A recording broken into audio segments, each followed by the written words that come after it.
Now, it's become something of a morbid fascination on social media for users to post Google Street View images of South Africa in years past and then compare it to the ramshackled, failed state that it has become.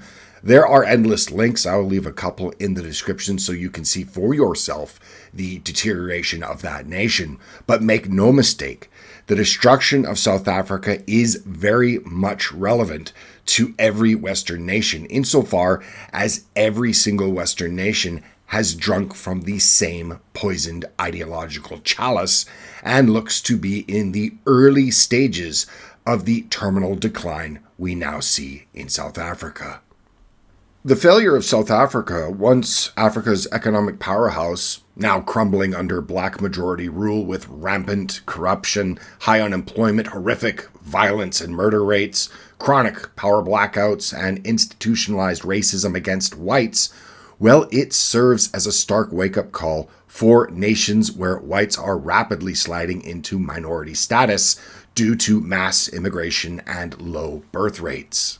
As we will come to understand by the end of this video, demographic declines can be weaponized through Marxist-inspired radical social justice ideologies that twist equity into punitive measures, evolving from affirmative action quotas favoring minorities to outright discrimination against whites to enforce equality of outcome in shared poverty, as seen in South Africa's surge in white squatter camps and targeted farm murders, foreshadowing global perils for white minorities unless demographic trends are urgently addressed.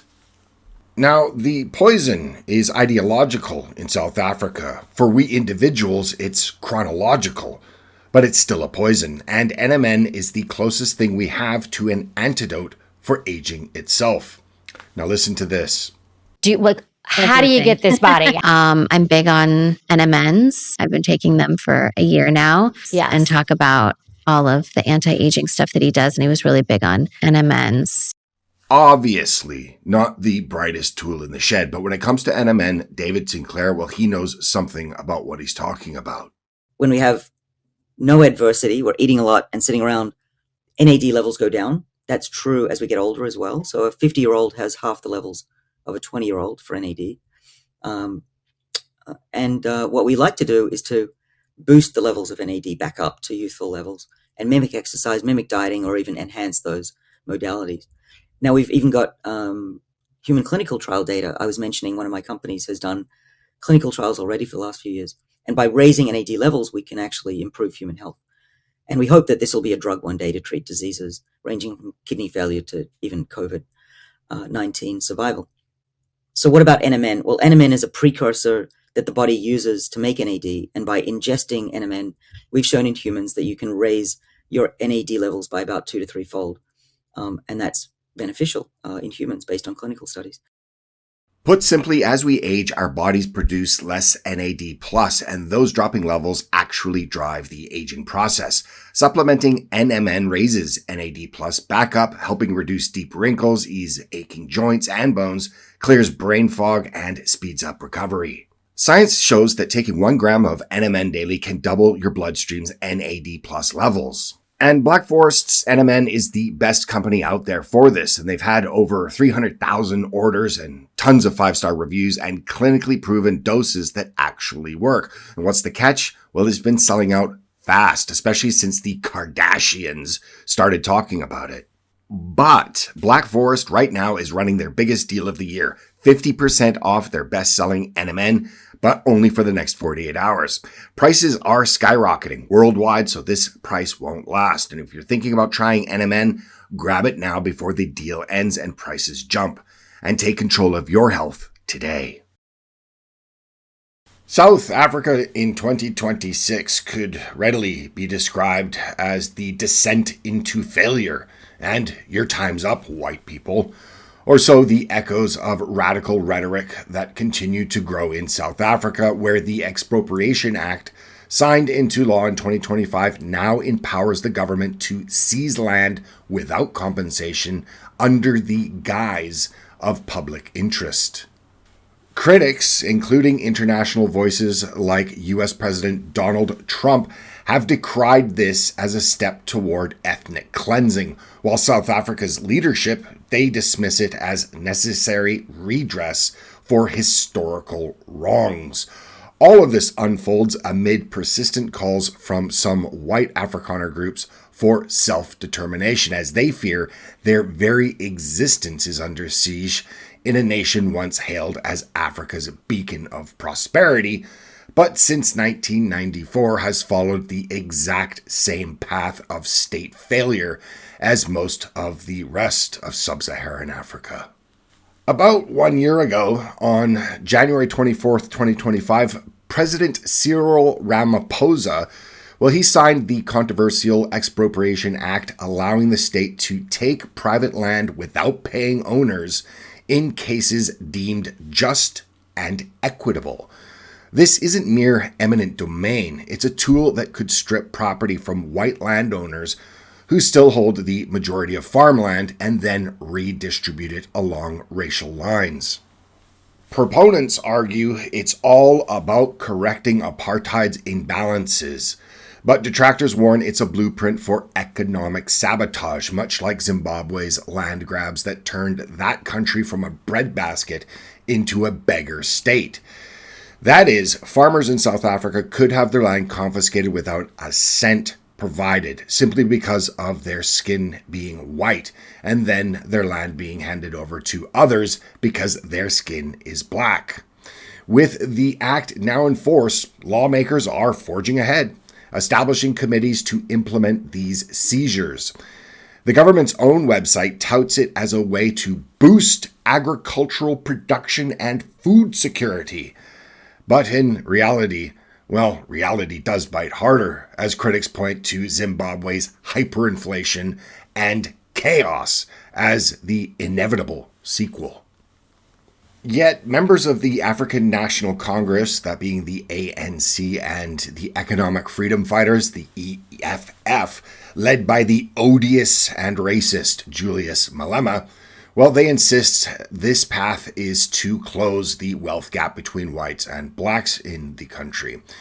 And Malema's own words, he's called for racial violence many, many times, but he has defended himself by saying he's not calling for the killing of all whites, at least for now. Government voices claim it's about equity, but internal dissent labels it populist poison that erodes democracy. President Trump, vocal as ever, halted U.S. aid to South Africa in 2025, citing genocide against white farmers and granting refugee status to dozens of Afrikaners fleeing what he called systemic persecution. Ramaphosa, for his part, fired back, calling such claims racist propaganda and threatens national sovereignty. What remains crystal clear is that there is institutionalized racism against whites in South Africa. It's the legalized theft of property from South Africans with white skin, redistributed based on race. This is explicitly racist, yes, but rooted in the deeper ideology of Marxism and of radical social justice that has infected global discourse, from Hollywood virtue signaling to Europe's migration debates, and now entrenched in South Africa's policies. This seizure spree wouldn't have flown even a decade ago, but the cult of radical equality has normalized it. The notion of radical equality isn't about lifting blacks up, it's about dragging whites down into a shared misery. Black South Africans are no better off economically than they were under apartheid, and in many ways, it's worse, especially with regards to unemployment and youth unemployment. And what's more is there is no institutional bias against blacks today. In fact, Black Economic Empowerment, or the BEE laws, they mandate affirmative action in jobs, contracts, and businesses favoring the black majority. And this has inevitably spawned a surge in white poverty among working-class Afrikaners, and squatter camps like those in Krugersdorp and Pretoria swell with whites living in shanties jobless due to racial quotas that bar them from opportunities, and little to no hope for their own future. Even in academia, the push to decolonize persists, sidelining European thought for racial quotas in science and education. Marxist jingoism promises equality, but it delivers equal poverty, and always does. There is, of course, the farm murders that fuel the fire, with whites disproportionately targeted in these brutal attacks. Black Monday protests continue, highlighting the vicious nature of the torture and killing of many white farmers, as many call them the precursors to genocide. The government, of course, denies it, blaming it on general crime, but President Trump's executive order and Elon Musk's accusations, well, they spotlight the pattern: anti-white rhetoric, land thefts and threats, and inevitable violence. On the other hand, then, now take the example of Orania, a thriving, privately owned town in South Africa's Northern Cape Province, founded in the 1990s, and it stands as a beacon of self-sufficiency and cultural preservation for Afrikaners who seek to maintain their language, heritage, and values amid the post-apartheid chaos.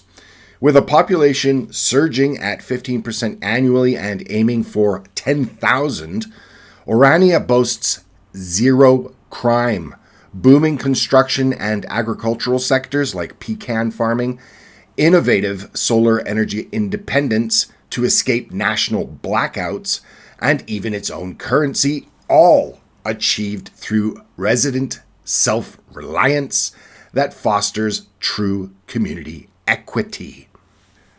This success starkly contrasts the surrounding sea of failure in sub-Saharan Africa and broader South Africa in general, plagued by 33% unemployment, rampant corruption, violent crime rates among the world's highest, and chronic power crises under black majority rule.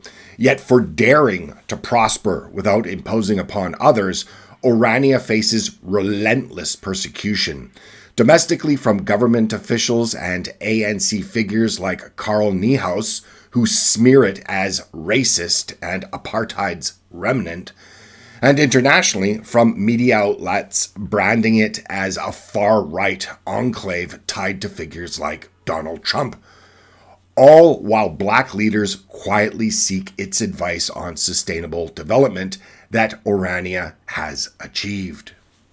One would like to see South Africa do well, as its success could uplift sub-Saharan Africa in general, and it is, of course, the globe's most troubled failed region. But with the Expropriations Act enabling the theft of minority property for majority gain, well, the ramifications loom in the extreme, to say the least. Social justice Marxism and its track record of failure, well, Zimbabwe's ruins, in my mind, foretells South Africa's looming fate. And that's because uncertainty grips everything: bank loans, investments, contracts. They're all tethered to property rights that are now crumbling in South Africa. Without secure rights, all South Africans, blacks and whites, will suffer profoundly.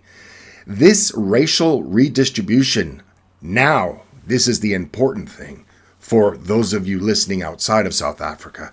This racial redistribution foreshadows treatment of white minorities elsewhere as demographics shift in places like Canada, the UK, Sweden, all where calls for equity could morph into confiscation. This discriminatory racial redistribution of property in South Africa serves as a chilling harbinger for the treatment of white minorities in other nations as inexorable demographic shifts unfold, propelled by mass unrelenting immigration and declining birth rates among native populations. In Canada, where whites comprised 69% of the population in 2021, well, they are projected to dwindle as visible minorities surge to 43% by 2041, driven almost entirely by immigration, accounting for 97% of recent growth. and calls for equity through policies like expansive affirmative action and multicultural mandates, well, they could easily escalate into outright confiscation of assets, mirroring the Expropriations Act's racial logic to redress perceived historical imbalances.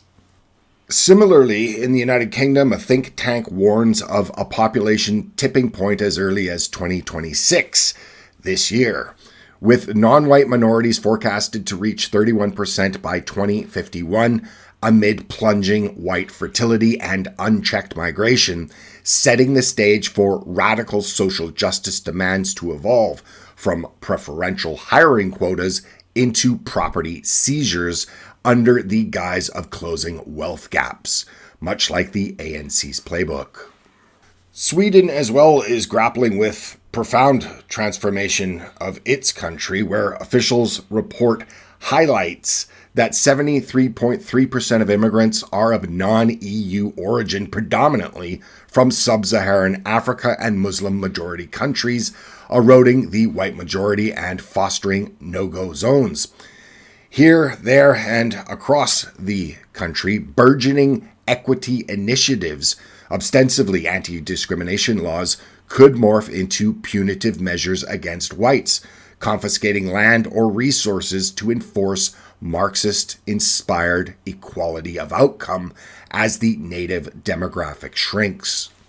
In each case, the creeping ideology of radical social justice already embedded in anti-discrimination frameworks that prioritize minorities risks weaponizing demographic decline to justify the legalized theft seen in South Africa, imperiling white communities worldwide, unless checked. That's why South Africa's plight in 2026, legalized theft based on skin color, should alarm everyone, regardless of race, creed, or color. The once prosperous nation, now under black rule, well, it's sliding toward the dysfunction-plagued South African peers that surround it. Corruption, poverty, violence. Radical equality levels down, not up, breeding misery for all. So, that's a lot to digest, and if you're still here at the end of the video, thank you very much. If you'd like to leave me your thoughts in the comment section below, I'd very much appreciate it. Also, remember to give it a thumbs up on your way out if you did like it. And remember to check out Black Forest Supplements and their amazing products, NMN. You can get it from a link in the description and a link in the pinned comment. And you could take control of your health with these great products. With that, I'll see you in the next video. Bye for now.